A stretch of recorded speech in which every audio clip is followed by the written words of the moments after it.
Hi, everybody. Thanks for joining us today for the Little Italy podcast, also simulcast on Deborah Kobylt Live. We are so thrilled to have Lucia Giardina with us today, entrepreneur, actor, and founder of Lucia's Kitchen. And wait until we start talking about her jarred tomato sauce. It's so delicious. You're going to want to run out and buy some because it's just incredible. So, hey, thanks for joining us, Lucia. Hello, Deborah. Thank you. Thanks for that introduction. Gosh, I wish I could just I wish I could just grab some of that right now. It's behind you. It's fantastic, everybody. It's just so delicious. So, gosh, you've got quite a story to how you developed Lucia's Kitchen. But let's start. I always like to start back when somebody's a little kid, right? Your family is from Italy. Would you tell us where they're from? I know you were born here in the States, but you spent a lot of time there. Talk to me. Yes. My father was born and raised in Sicily, and my mom born and raised in the Puglia area, which is a little more north from there. Right. But after the war, my dad's family migrated up north to Torino, which is where my parents met. They got married. They had my sister. And then they decided to come to America.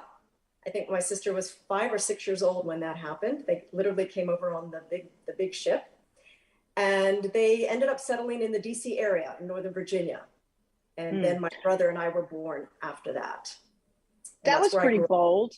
That was really bold, right? Because he was a tailor then, right? In Italy, and he decided to come in and try it here. Yeah, talk to me about that. Yes, my parents actually made suits from scratch, which is actually where they met.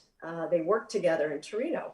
So they had that in common, which was wonderful. And that's actually what put food on the table growing up, is my dad ended up having his own little haberdashery in Crystal City in Arlington, Virginia. Wow. And my mother would help him with the alterations while he was out selling the suits and shirts and ties and whatnot. So. Wow. But clearly a traditional Italian household, right? There was a lot of cooking going on. And you told me that a lot of your early inspiration came from your mom, and also when you would visit Torino with the family there. Talk to me about some of your early inspirations. So what's funny is, my parents both came, especially my mother came from a very large family. She was one of 12. And so when they moved to America, my parents were very homesick, especially mom. And back then, in the 60s and 70s, it was a lot cheaper to fly. So literally the last day of school, my mother would have all the suitcases packed. We would fly to Torino the day after that, and we would spend the whole summer in Torino. So we did that. I did that growing up every year, and I learned to cook from the best. My aunts, both my grandmothers, and my mother, of course, was my biggest influence because she was amazing, an amazing cook. We only spoke Italian in the house to this day. In fact, Italian was my first language. I didn't learn English till I was 5. So, and my parents both still have the accent. Mom has left us, but my father still has an Italian accent. So when you were in Torino, talk to me a little bit about the cooking, because apparently they noticed that little Lucia had quite a thing for the cooking. You really took to it, right? What did you make? What did you gravitate toward? And then how did that change your views as a little kid on food and cooking? Well, I always wanted to help out in the kitchen, always. Yeah. But whether it be my mom cooking, whether it be my grandmother, my aunts, and they got to the point where they just said, okay, let Lucia do it. Here, you make the salad, you make the pasta, you make the sauce. And even back home, my mom, who was very busy helping my father at his store, would call me and say, okay, this is what you're making for dinner. And she would actually tell me how to prepare it, how to make it over the phone. Oh, wow. And so at the age of 12, I was literally cooking dinner for the whole family. And it was just something that I've always had a passion for. And Italian culture, we always used to have a joke. We don't eat to live, we live to eat. So I'm sure you've heard that. Yeah. Before. Oh, of course. But you didn't initially get into bottling or jarring, I would say, your tomato sauce. Let's step back a little bit, because when you sort of went and, sort of followed your family footsteps, which was you worked in the clothing industry, not necessarily as a tailor, right? But you were a buyer. Could you talk to us about that? And then you went into hair and you had a salon and, you did other things that were creative before you did this. Actually, I did. I was a department manager for a store called Garfinkel's, which no longer exists, but it was a little specialty department store on the East Coast, much like, I guess you could compare it to a Saks. It was a high end. And I did work in sportswear, and then I became the assistant dress buyer. So I did that for a while. I always knew that I was going to have my own business one day. I just didn't know what it was. And then somehow I got introduced almost by accident into the salon business. The lady that did my hair within Garfinkel's got promoted, and she said, "Oh, we need a salon manager." I said, "I don't know anything about that." She says, You don't have to be a hands-on." So long story short, I got into the business. I loved it. I became an esthetician, and then I opened up my own salon late in 1994. And I had my salon for 20 years, and then I sold it for my sauce business. And that's when prior to that, I began selling the sauces, which for the longest time, my friends and family would say, you've got to bottle this stuff. You got to jar it. And I just kind of poo-pooed the idea, thinking, oh, who's going to buy it? It's so much work, which it is a lot of work, but very, very fulfilling, very gratifying to see the very first time I saw my products on the shelf in the grocery store was quite a feeling, I must say. What kind of tomatoes do you use? Olive oil, all of that, because that's everything. And also I love how mom and dad, the family would be sitting there, they'd chopping up the onions and whatever else. They'd be at the stores, doing the taste testing. Boy, if that's not my family too, we'd just be all involved in everything. Talk to me about that. I love that. Well, I think that's beautiful. I have to say I've been very blessed because my entire family is so supportive, whether it be the salon business, whether it be the food business, whether it be my acting. They've always been very, very supportive. But as far as my products go, I believe that the way I was raised was we use only the freshest, finest ingredients, because if you don't, then your product is not going to be good, regardless of what you make. So I use extra virgin olive oil. We use fresh herbs, not the dried herbs. We use fresh onions, fresh garlic, plum fresh tomatoes from California, because they are the sweetest. And yes, my parents at one point were helping me clean and chop all the basil and the parsley. And I think you saw that in my video. So, and when I started doing the demos, they helped me with that. When I first started with the farmers markets, they would come and help me with that as well. So yeah, they were very, very supportive, very willing to help. Now, this was while you were back east and you still were at the salon, right?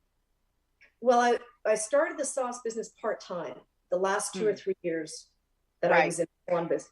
And then I actually started a cooking show after I had bottled the sauces. And I got into one of my first specialty stores, and I met a producer for a local cable company and said, hey, why don't you start a cooking show? Wow.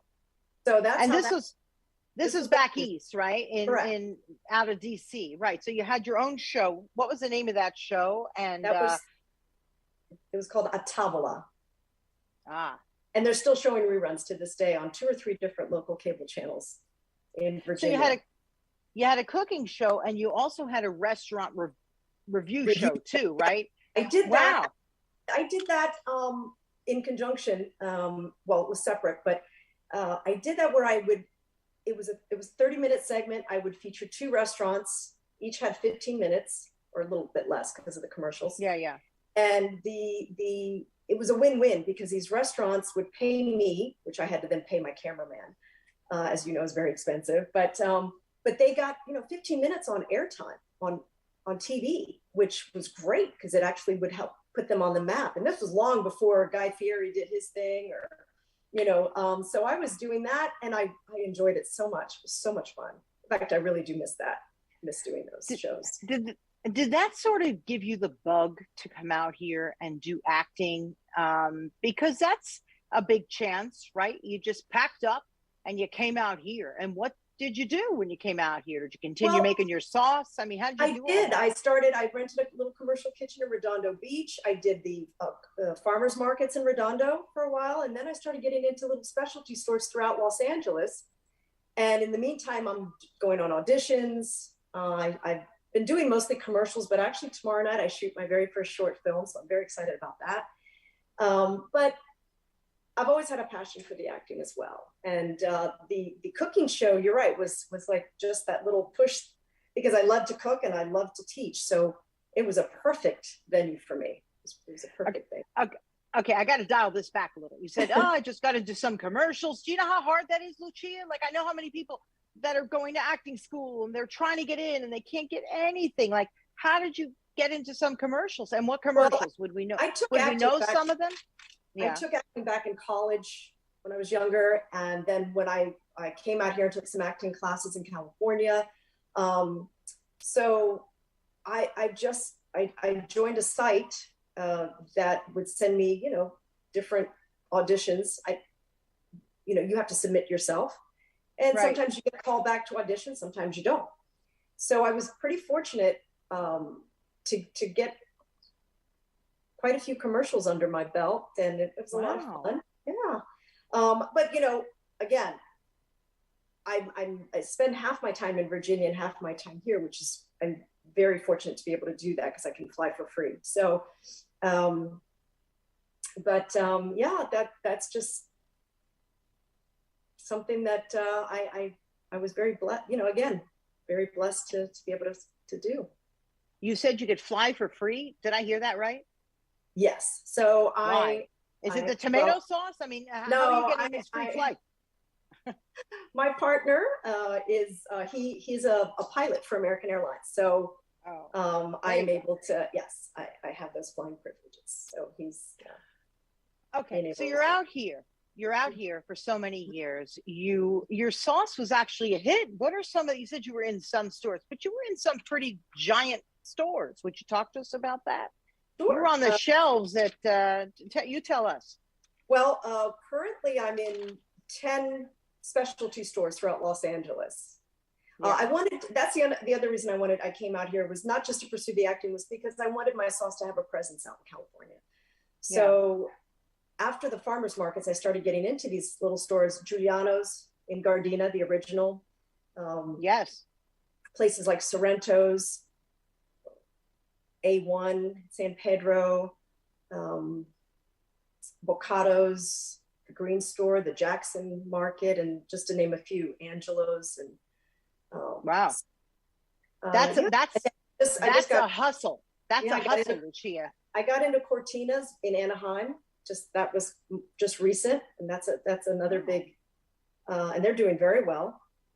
Also, the sauces are doing very well there. So most of my accounts are on the East Coast because that's where the sauce business originated. But I'm still growing. Yesterday I had a big meeting with Albertson, so cross your fingers there. Get into more banners. So I'm kind of wearing a few hats these days, but that's always been like that. Clearly you've always been like that since you were a little girl cooking, and they just said, Lucia, you're 12 years old, time for you to take over all the cooking, and you cooked for the whole family.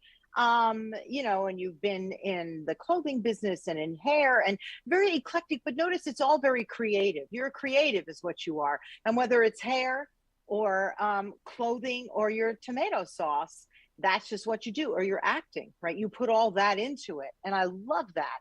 And, it crosses over. It really does cross over. Where do you make all the sauce now? Do you have if you will, a factory back east? Yes. Do you have one here? I do. Yeah. I have a co-packer back east.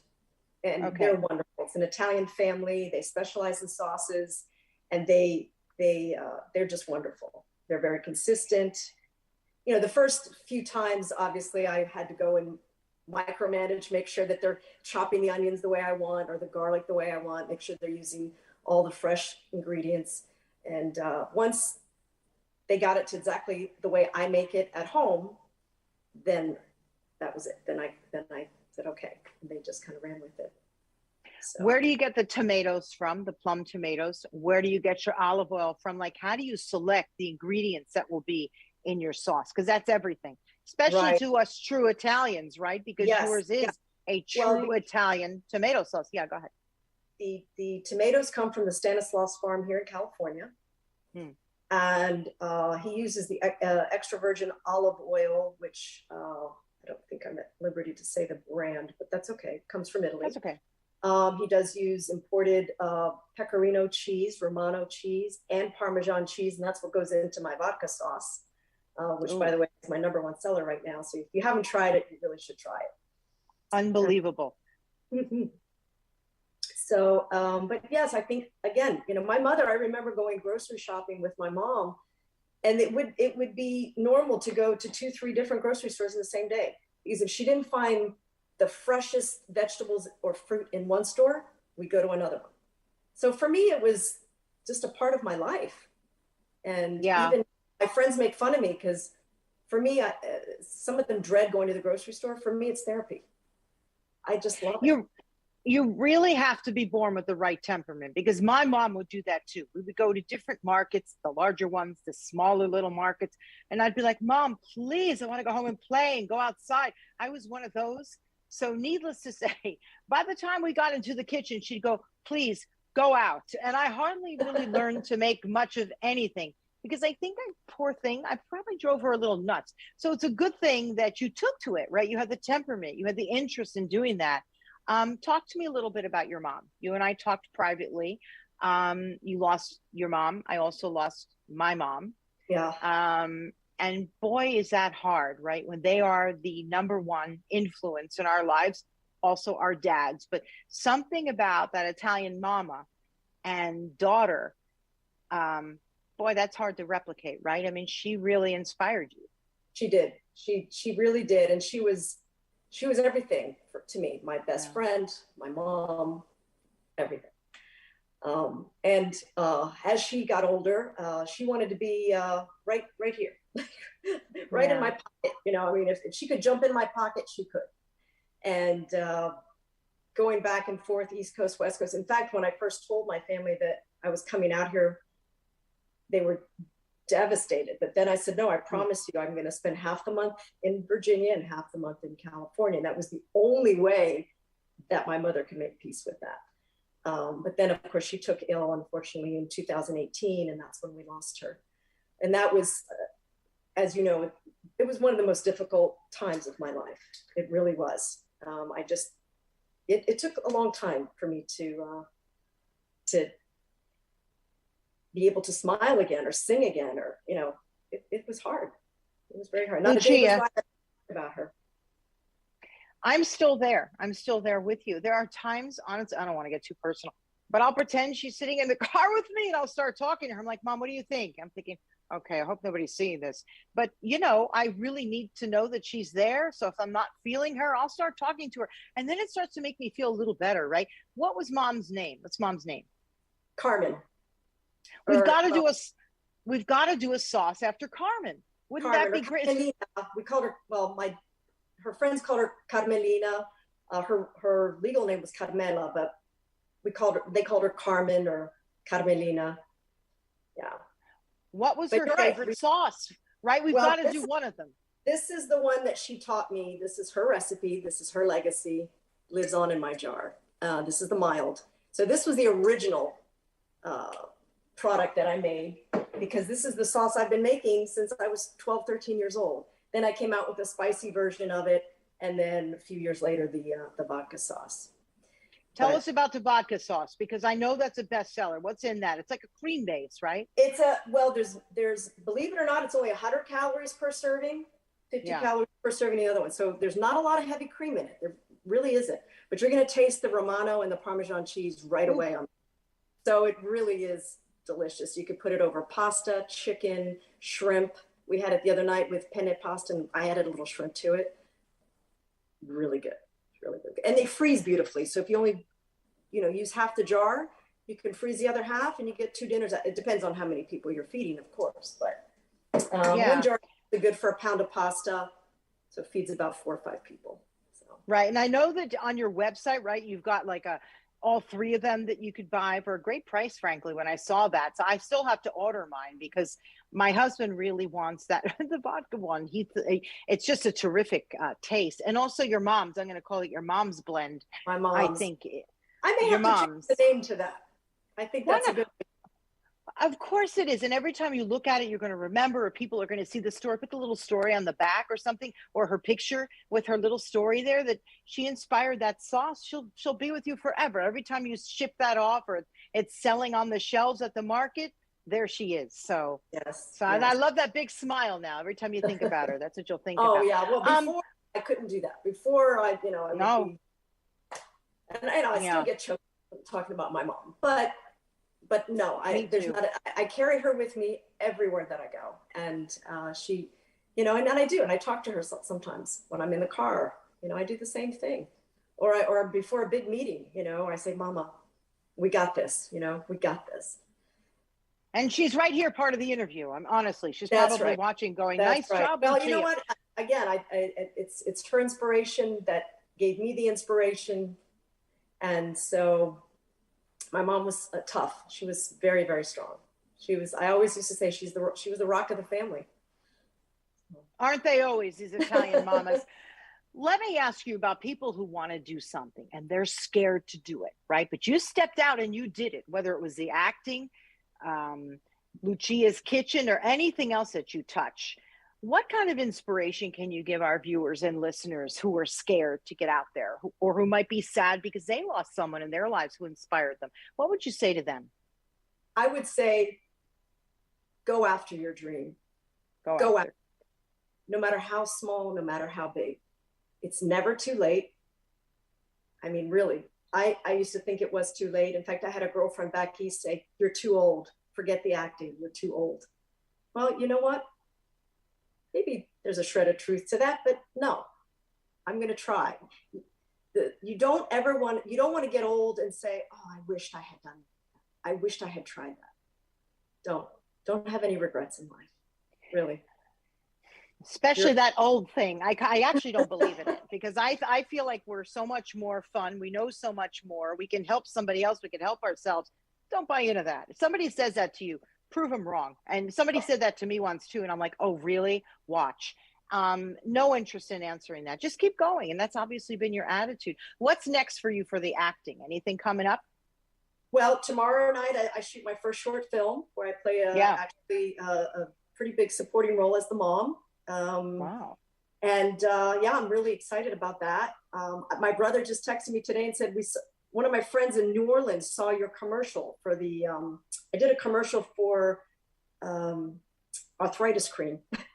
And he said, my friend just there on TV. It's like, in New Orleans? It's like, okay, you never know where these things are going to pop up. And then another friend of mine has said, oh, we saw one of your cooking shows on the YouTube TV channel. Very random. And she's in Virginia as well. So, but as far as what's next, sky's the limit. So I'm just going to keep plugging away, keep auditioning, keep growing my business. And actually, I'm getting ready to go back to Virginia next week. I have a couple meetings there with some retailers and to check on my accounts there. And maybe soon we're going to be seeing your products on the Albertsons shelves, which would be amazing. And elsewhere, I hope so. Tell people how they can get in touch with you if they want to purchase your tomato sauce. Please, people, it's fantastic. If you don't like it, I'll buy it back from you. How's that? That's how fantastic. Well, I guess the best way is just to go on my website. It's luciaskitchen.net. Mm-hmm. And that has all the stores that I'm in. It has all my recipes. It has even my cooking show videos. So they can find out the information there. Yeah, and look for the arthritis cream commercial and the new, right? Why not? The new film that you're going to be in. Can you tell us the name of that or no? Are you able to do that? I think the title is in progress. So okay. Yeah. You'll let us know whenever it does come out. Absolutely. Yeah, and we'll talk about it on our social media. We love to promote back and forth. It's great. Absolutely. So, anything else you want to add? Well, I think you're good. Covered You're it all. Good. Just go get that tomato sauce, people. It's amazing. Anyway, thank you. Thank you so much for being here and giving us your time on our Thank you for having me. Thank you. It was a lot of fun. And thank you for letting me share my story. Yeah, on our Little Italy podcast, right? And by the way, I hope that you go down to Pedro down there. You know, we've got the farmers market on Fridays there. You'd be a hit over there, so check them out over there. I'm a board member on our Little Italy of Los Angeles Association, which is sort of how I started this whole thing, and then it grew beyond that. So I love to talk about people, you know, all things Italian. But I think they would just love that sauce. So check that out too, would you? Our Friday farmers market. Anyway, thanks again for being here, Lucia of Lucia's Kitchen. Check out her website. And thanks for joining us, everybody. Deborah Kobylt Live and Little Italy podcast. We're so happy that you came. Invite your friends also. You'll find us on YouTube, on Facebook, on IGTV, and then as an audio podcast, just about anywhere that you get your audio podcast, put in our names, you'll find us. Thanks again, everybody, for being here. Until next time, ciao.